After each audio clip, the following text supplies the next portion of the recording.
Hello everyone, welcome. Today, we will explore database systems for artificial intelligence applications. We'll be focusing on the specialized database requirements that arise when dealing with AI workloads. Let's compare traditional databases with the specific needs of AI databases. Traditional databases primarily focus on structured data. They emphasize ACID compliance, which stands for atomicity, consistency, isolation, and durability, to ensure data integrity. They commonly use row-based operations and are designed for predictable query patterns. On the other hand, AI database requirements are quite different.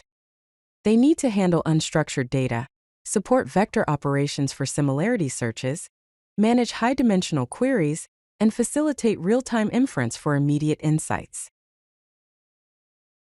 Now let's delve into vector databases. Vector databases are specialized databases designed to store, index, and query high-dimensional vector embeddings efficiently, making them perfect for AI applications. Here's an example of how to store embeddings in a vector database. First, import the NumberPy library as np. Then create a 512-dimensional vector using np.random.rand, giving us a vector named embedding.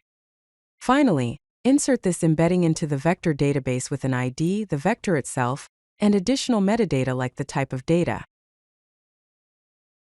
Next, we'll discuss vector similarity search. This is a crucial feature in AI applications for finding vectors that are similar to a query vector. Common distance metrics include Euclidean distance, which measures the straight line distance between 2 points, cosine similarity, which measures the angle between two vectors, dot product, which measures the product of the magnitudes of the two vectors and the cosine of the angle between them, and Manhattan distance, which measures the sum of the absolute differences of their coordinates. Here is an example of similarity query. Get the embedding for search text. Then, search the vector database using this vector, specify the metric as cosine, and limit the results to 10. Iterate through the results and print the score for each. Now let's explore graph databases for AI. Graph databases store and query interconnected data as nodes and relationships, which enables complex pattern recognition and knowledge graphs. AI use cases for graph databases include knowledge graphs, recommendation systems, fraud detection, and social network analysis. In knowledge graphs, entities and their relationships are mapped. Recommendation systems identify connections between user behaviors and product attributes. Fraud detection looks for patterns in transactions, and social network analysis examines relationships between people. Let's discuss time series databases. Time series databases are optimized for storing and analyzing timestamp data sequences for AI model training and real-time analytics. Key features include high ingestion rates, data compression, temporal queries, and aggregation functions. Here's how to query time series data. First, import the InfluxDB client from the Influx library.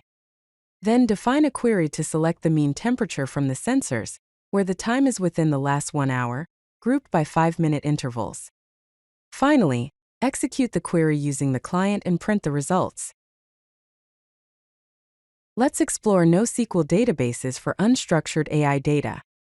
NoSQL databases are designed to handle various types of data that don't fit neatly into traditional relational databases.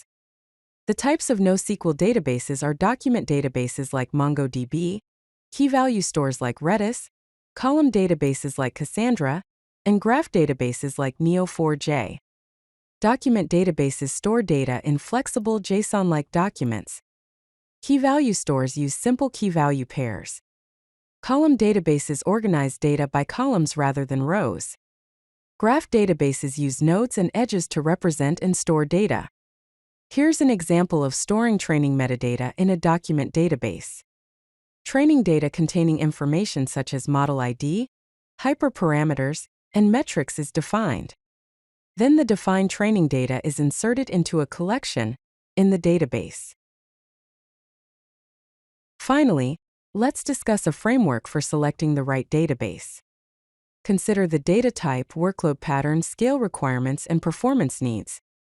For data type, structured data is best suited for SQL databases, vector data for vector databases, graph data for graph databases, and time series data for time series databases.